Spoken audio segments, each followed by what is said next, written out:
संसद में बजट पेश होने से पहले इकोनॉमिक सर्वे में भारत सरकार ने इकोनॉमिक रिफॉर्म का एक नया रोड मैप पेश किया है। मेरे साथ सीआईआई के डायरेक्टर जनरल चंद्रजीत बैनर्जी हैं। पहला सवाल इकोनॉमिक सर्वे में ये कहा गया है कि जो एक्सपेक्टेड ग्रोथ रेट है जीडीपी की मौजूदा वित्तीय साल में वो 6.5 to 7% रहेगी। इससे पहले आरबीआई गवर्नर ने कहा था कि मॉनेटरी पॉलिसी कमेटी का असेसमेंट है कि 7.2% होगा, और लास्ट वीक आईएमएफ ने भी भारत का जो ग्रोथ प्रोजेक्शन उसको थोड़ा अपग्रेड करके 20 बेसिस पॉइंट 7% किया था। आपकी पहली प्रतिक्रिया जो असेसमेंट ग्रोथ को लेकर किया गया इकोनॉमिक्स में? सो फर्स्ट ऑफ ऑल मैं सोचता हूँ कि कॉशियस अप्रोच था, और राइट अप्रोच भी था, क्योंकि कॉशियस होना ज़रूरी है। बट हमारे खुद का जो असेसमेंट है सीआईआई से और हमारे रिसर्च टीम के, हमने जो इंडस्ट्री से भी काफ़ी बातचीत किए हैं, पॉलिसी मेकर्स से भी जो हमको जो सॉर्ट ऑफ इंडिकेशंस जो मिलते हैं पॉलिसी के ऊपर, पॉलिसी रिफॉर्म्स के ऊपर, हमारे यही और ग्लोबल जो ट्रेंड हम देख रहे हैं उसमें से हम एक्सपेक्ट करते हैं कि अराउंड 8% ग्रोथ हम टच कर सकते हैं। And number one, number two, हम ये भी एक्सपेक्ट कर रहे हैं कि while 8% growth is possible, economic survey को एक कॉशियस अप्रोच रखे हैं। लेकिन पिछले बार भी अगर आप देखा जाए तो कॉशियस अप्रोच ही रखते हैं और हम ज़्यादा ग्रोथ अचीव करते हैं, which is a good trend. Which is a good trend. कुछ is a good trend. Okay, उसमें एक रोड मैप भी दिखाया गया है इकोनॉमिक रिफॉर्म का। चीफ इकोनॉमिक एडवाइज़र ने कहा है कि कुछ सेक्टर्स जैसे मैन्युफैक्चरिंग है, उसमें डी रेगुलेशन बहुत ज़रूरी है अगर आप चाहते हैं कि ज़्यादा निवेश हो। ग्रोथ मोमेंटम को आगे बढ़ाने के लिए रिफॉर्म के मेजर्स भी उसमें सुझाए गए हैं। आप एक्सपेक्ट करते हैं कि इसका एक रिफ्लेक्शन बजट में भी होगा, क्योंकि इकोनॉमिक सर्वे एक दिन पहले पेश होता है बजट से, और आपको लगता है इसमें इंडिकेशंस हैं कि बजट की रूपरेखा क्या होगी, स्वरूप क्या होगा? हाँ, एक्सपेक्टेशन तो है। कुछ देखिए, इकोनॉमिक सर्वे एक होता है, बजट नेक्स्ट डे होता है, लेकिन इकोनॉमिक सर्वे का जो रिफ्लेक्शन बजट में, to an extent it is always seen, to an extent it is also not seen. I mean, the government decides its own way it does the budget exercise. But कुछ trend जो हमको काफ़ी clearly आ रहे हैं कि focus रहेंगे कि how do we get more and more capex to come in, private sector capex to come in, और acknowledgement तो है कि private sector capex, government capex, house hold, सब मिलके एक ग्रॉस फिक्स कैपिटल फॉर्मेशन का ऊपर असर पड़े हैं। सो प्राइवेट सेक्टर को और बढ़ावा देने के लिए, ताकि जॉब्स ज़्यादा क्रिएट होए और more private sector investments can come in, I think that is going to be what one will see in the budget to creating more avenues of employment, more, and that can come through more facilitation of private sector investment कैसे ज़्यादा हो सके, easier to do business, और very importantly जो हम देखेंगे कि ये जो small and mid size companies है, जहाँ से ज़्यादा एम्प्लॉयमेंट आएगा, उनके लिए कैसे रूल्स और उनका रेगुलेटरी फ्रेमवर्क उनको कैसे किया जाए, कॉन्टेम्पोररी हो सके, ताकि आजकल का दिन में ज़्यादा ईजियर इन्वेस्टमेंट और एफडीआई का भी काफ़ी इजीली आ सके कंट्री में। एक इम्पॉर्टेंट सुझाव जो आपने वित्त मंत्री के सामने रखा है वो पर्सनल इनकम टैक्स के जो मौजूदा रेट्स हैं उसमें बदलाव को लेकर है। आपने कहा है कि जो लोएस्ट इनकम टैक्स स्लैब में जो लोग आते हैं उनके लिए टैक्स एग्जेम्पशन की सीमा बढ़ाई जाए।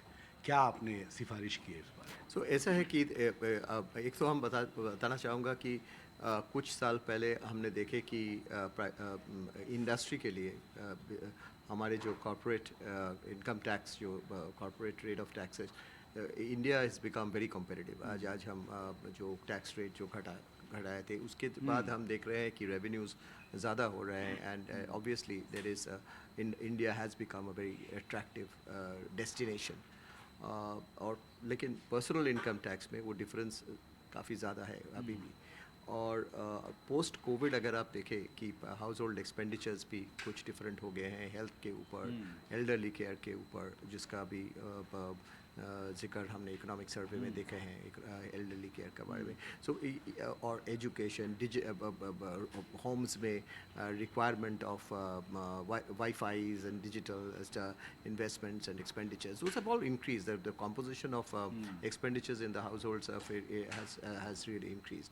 So हमको वही लोअर इनकम स्लैब्स में, और लोअर इनकम स्लैब को भी perhaps redefine करना चाहिए. It might have to go up from what it is presently, so that not only spending power is more, which will create more consumption, but it will also help generally the lower income slabs up to a point for मतलब एक restructuring जरूरी है tax Yes, slab of course, of personal course, income yes, tax slab में. Yeah, with this background only we have suggested that let there be more money in the hands of the poor, more disposable income, and they can participate better in this consumption, for the consumption demand to be picked up. जी, तो आप ये कह रहे हैं कि अगर exemption limit जैसे 3 लाख से 5 लाख की जाती है तो इससे आम लोग जो छोटे करदाता हैं उनके पास ज़्यादा पैसा बचेगा, वो ज़्यादा खर्च करेंगे तो उससे अर्थव्यवस्था में डिमांड आएगी. Absolutely, and lower income brackets should be given that space much more. Much more. Much more. एक और चर्चा जिसकी मुझे लगता है सबसे ज़्यादा चर्चा एम्प्लॉयमेंट को लेके है, जो बहस देश में चल रही है. आपको लगता है कि बजट में इस पर एक कंसर्टेड फोकस रहेगा वित्त मंत्री का? I think there will be a lot of focus on both हमारे on employment generation, मतलब और स्किलिंग में. ये जो गैप जो हो जाते हैं एम्प्लॉयमेंट और स्किल, एम्प्लॉयमेंट और अनएम्प्लॉयमेंट रेट में और स्किलिंग इंडेक्स में, इसको हम कैसे ब्रिज कर सकते हैं. तो प्राइवेट सेक्टर को क्या रोल हो सकता है. एक तो एम्प्लॉयमेंट के लिए एम्प्लॉयमेंट लिंक्ड इनिशिएटिव जैसे इंसेंटिव जैसे कुछ हम ला सकते हैं, जैसे PLI लाए थे, ELI अगर हम कुछ जैसे कि एम्प्लॉयमेंट को इंसेंटिव देने के लिए.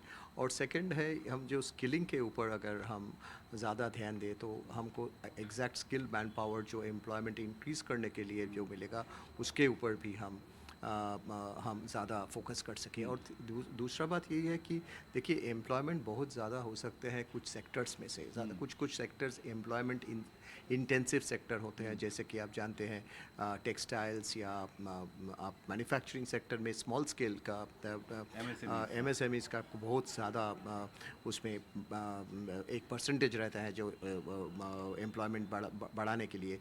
और तीसरा एरियाज़ लाइक टूरिज़्म वगैरह में अगर ये एम्प्लॉयमेंट इंटेंसिव सेक्टर्स में हम अगर फोकस देखेंगे और बजट में हम उम्मीद करते हैं वो आएगा, तो definitely we will be able to see more employment generate हो सकता है. आपने एक इम्पॉर्टेंट टर्म यूज़ किया कि PLI के तर्ज पे एक ELI अगर आए, तो आप कह रहे हैं कि employment linked incentive scheme for industry. Exactly, employment linked incentive जो जो जैसे प्रोडक्शन में ये PLI में क्या होता है, किक स्टार्ट जैसे होते हैं कि आप करें तो वो एक बार चालू हो जाते हैं तो automatically there is a effect which brings in ज़्यादा से ज़्यादा इन्वेस्टमेंट आना चालू हो जाता है उसी सेक्टर में. काफ़ी सारे सेक्टर हम देखते हैं कि उसमें बेनिफिट हुए हैं पॉजिटिवली. सिमिलरली एम्प्लॉयमेंट के साथ अगर हम इंसेंटिव जुड़ते हैं तो इंक्रीमेंटल एम्प्लॉयमेंट के लिए जो इंसेंटिव मिलेंगे तो हम हमारे विचार से वो एक कंपनी को एक इंसेंटिव मिल जाएंगे कि टू एम्प्लॉय मोर एंड इस ज़्यादा से ज़्यादा ये स्मॉल मीडियम सेक्टर काफ़ी ज़्यादा बेनिफिट कर सकते हैं और वहाँ से ज़्यादा एम्प्लॉयमेंट भी आ सकता है. एक आखिरी सवाल एग्रीकल्चर को लेके है. 31% रेनफॉल डेफिशिएंसी. इस बार मानसून जैसा फोरकास्ट किया गया था वैसा अभी तक उसका ऑल इंडिया स्पैन नहीं दिख रहा है. एग्रीकल्चर को लेके क्या आपकी एक्सपेक्टेशंस हैं वित्त मंत्री से, क्या बड़ी घोषणाएं कर सकती है? देखिए एक हमारे जो प्री बजट मेमोरेंडम जो थे उसमें हम जिक्र किए हैं कि focus on rural economy and focus on agricultural economy. जो कैपेक्स हम गवर्नमेंट से उम्मीद करते हैं, जो कैपेक्स बहुत एक स्ट्रॉन्ग स्टोरी है इंडिया का जो गवर्नमेंट ने किए हैं कुछ पिछले कुछ साल से, जिसके लिए इकोनॉमी इतना स्टेबल और स्ट्रॉन्ग हुए हैं. तो हम मानते हैं कि अगर उसको जारी हम रखें और उसका बड़ा हिस्सा एग्रीकल्चर में गए, रूरल इकोनॉमी गए, क्योंकि एग्रीकल्चरल इंफ्रास्ट्रक्चर में, कोल्ड चेन में, इरिगेशन में, तो हम एक बहुत ही स्ट्रॉन्ग उसका असर रहेगा रूरल इकोनॉमी में, एग्रीकल्चरल इकोनॉमी में और इवन फूड प्राइसेस में. सो यही हम उम्मीद करते हैं बाजी का. हमसे बात करने के लिए आपका बहुत बहुत शुक्रिया. तो दिल्ली से मेरे सहयोगी कानन पात्रा के साथ हिमांशु शेखर, NDTV इंडिया.